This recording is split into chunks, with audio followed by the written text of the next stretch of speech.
May vlogger karon nga nagtrending dito sa LTO Medellin.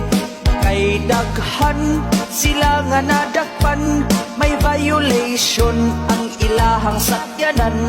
Apan ang vlogger naa siya'y nakitaan, maugyod ang iyang gikahiubsan. Kay ang nanakop putrong naka-violate, naka-improvised plate. Pastilan may usap ka personnel na suko ni duol sa vlogger, ni agda pasiya o kaon. Apan iyahang giilog ang cellphone, nagkagupot ang mga katawhan.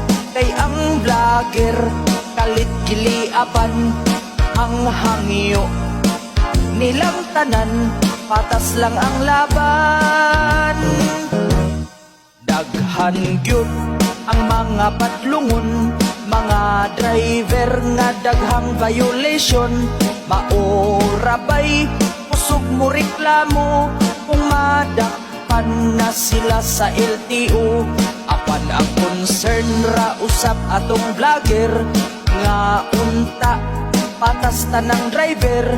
Ang iyang gusto nga maoy modelo ang mga LTO.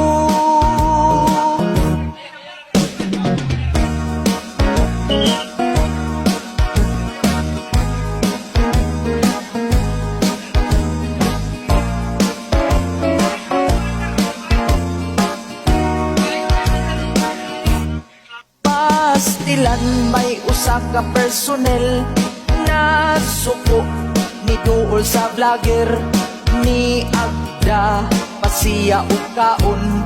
Apan iyahang giilog ang cellphone, nagkagubot ang mga katawhan.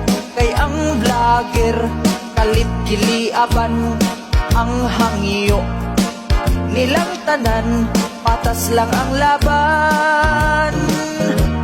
Usa kini kapag tulunan, labi na cute, sana ay sakyanan. Kinahanglan kumpleto tang tanan para way madakpan.